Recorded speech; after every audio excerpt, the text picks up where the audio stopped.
Hello everyone, and welcome to Drawlloween / Inktober week 4.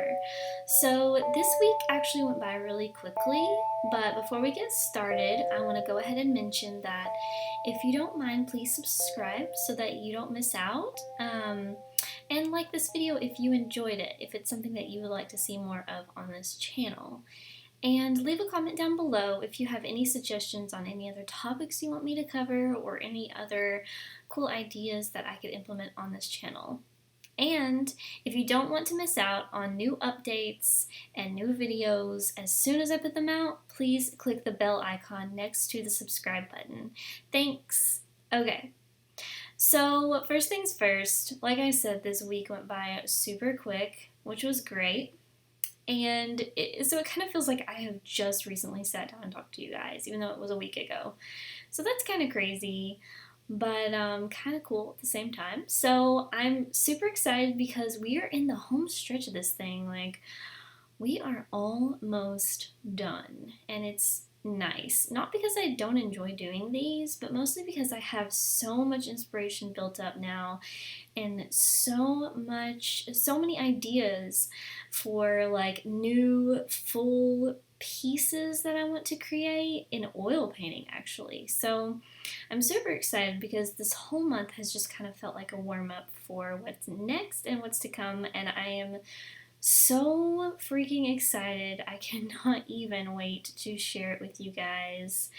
And I already have some ideas in the back of my mind for new oil paintings that I want to do, new concepts that I want to start working on. So I'll probably be doing some anatomy studies in my sketchbook. I'll probably be doing a lot of concept sketches in my sketchbook and all of that once November 1st rolls around and beyond. So I'm super excited about that. As you can see, I'm working on a piece right here that was for the coffin prompt. And I have mixed feelings about this piece. Like, I'm glad I did it. I'm glad that I tried it. It's not the best execution, I don't think, but I'm so glad I did it. A lot of these pieces are that way. It's something that it gets you out of your comfort zone. It gets you trying new things. It gets you pushing yourself a little bit. And I feel like this did do that a little bit, but I feel like I still could have pushed myself even further. I could have made her arms go a different way.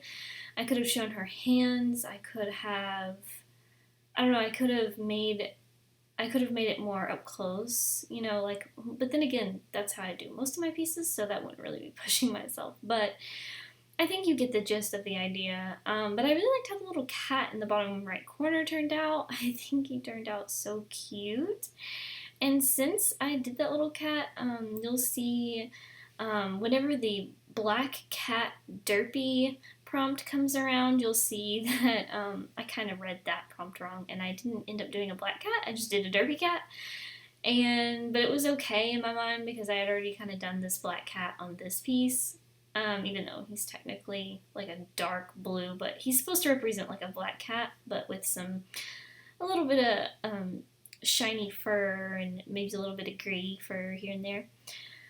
So what I want to say about my overall impression of Drawlloween and Inktober, even though I technically went off of the Drawlloween prompts and everything, I feel like there's a lot of overlap with Drawlloween and Inktober. I feel like you can kind of put them together, which is what I've done in a way.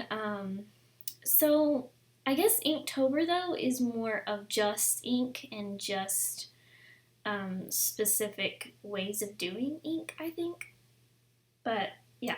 So, another thing I want to mention is Drawlloween and Inktober are both really great challenges that can get your name out there a little bit because you can use the hashtags, you can use additional Halloween related hashtags, which is what I've done.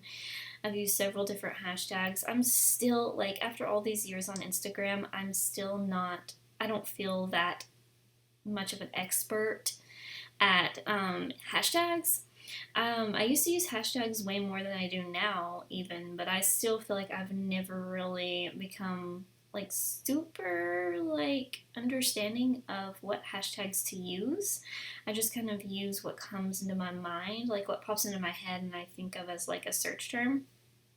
So I think there are definitely better strategies than that to do hashtags. But I do think these challenges are great for getting your work in front of people, and I do have a tip on this as well.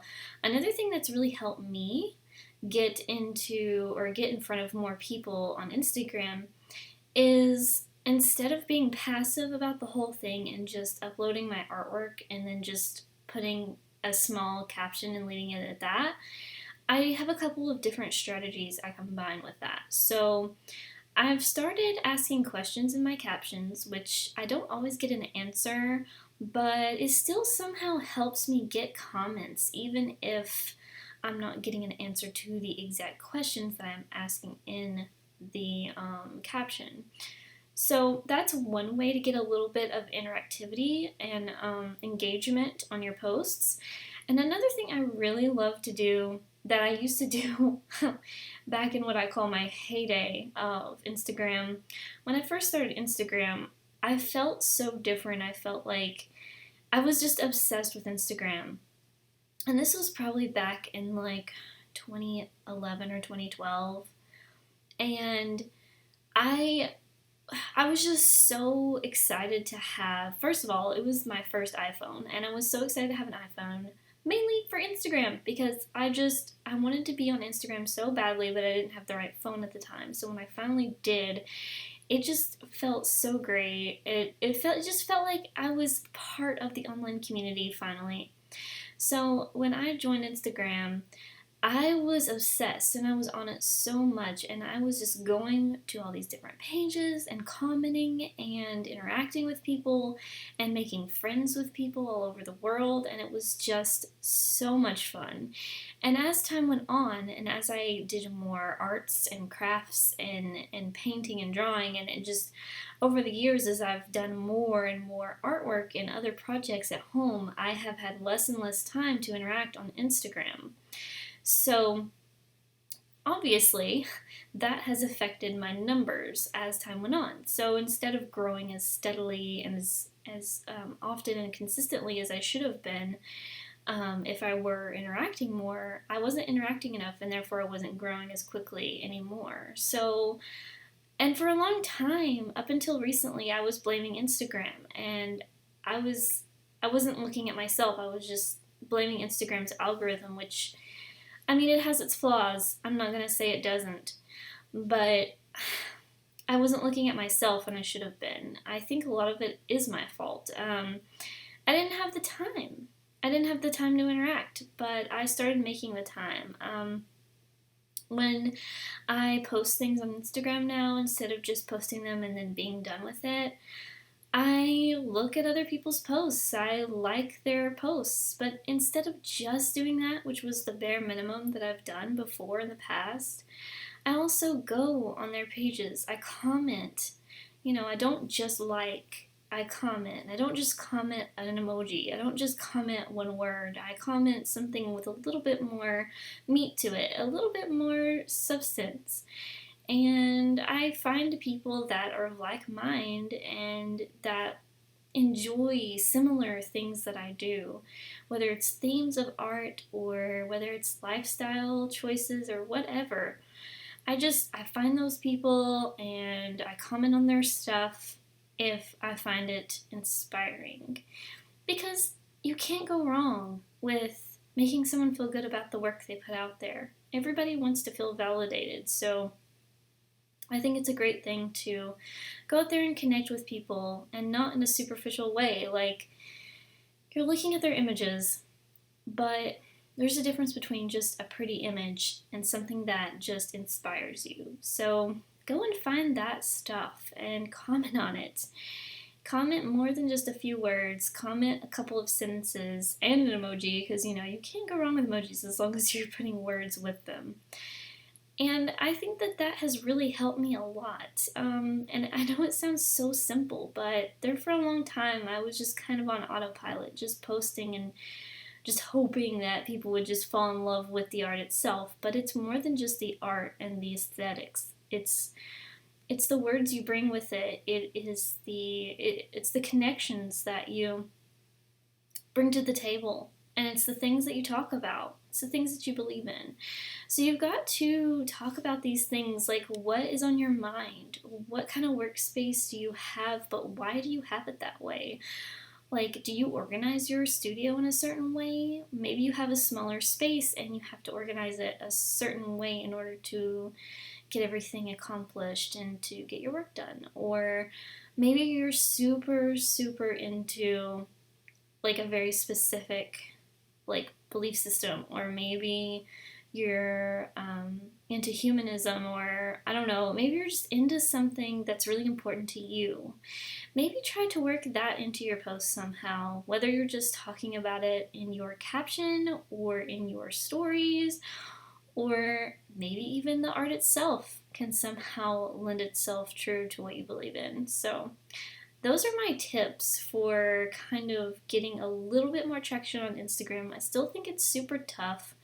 No matter what you do, it's hard because there are always going to be people who follow you just to get followed back, and then they turn around and unfollow you as soon as you follow them. There's always going to be people that do that, and just try to keep your head up and just try to ignore that because it's just noise in the background. Just look at things that you enjoy. Like, I super duper enjoy houses and interiors and rooms and spaces, as well as art and painting and drawing and music and all of that.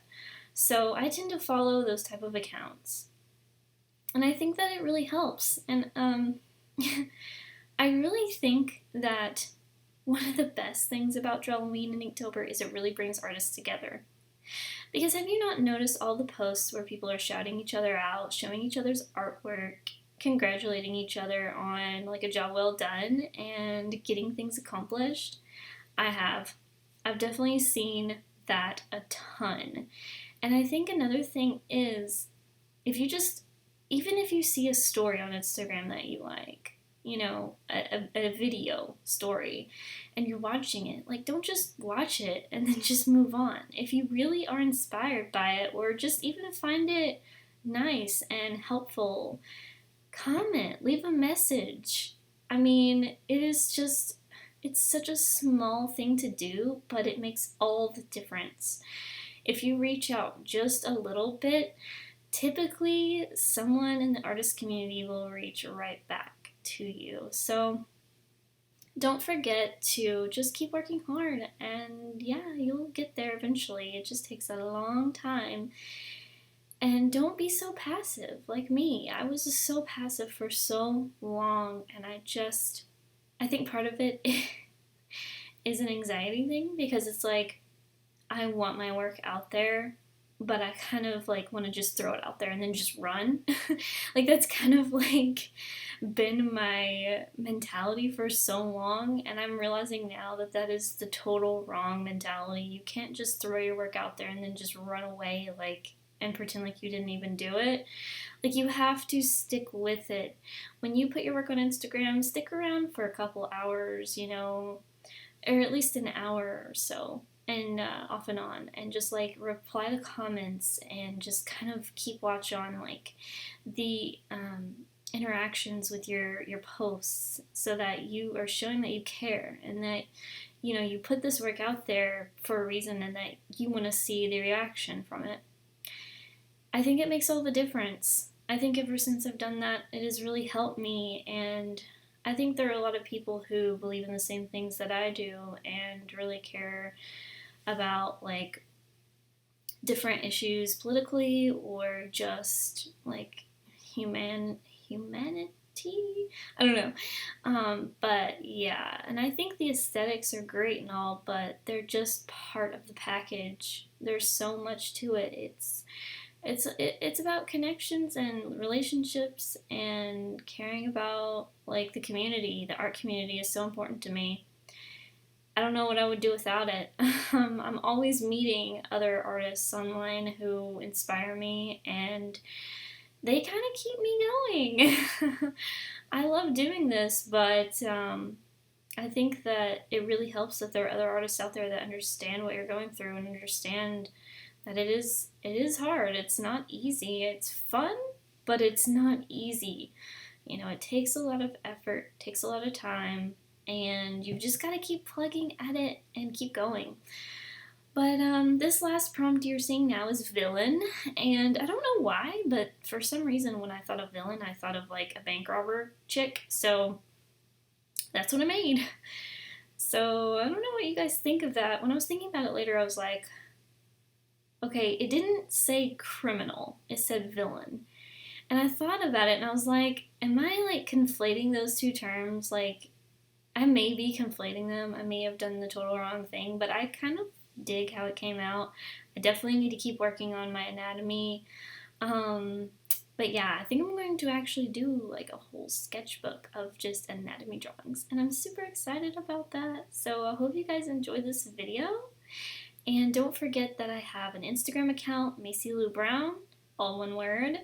And I also have a Patreon page, patreon.com/Macy Lou. Thank you so much for watching. Have a great day. Bye.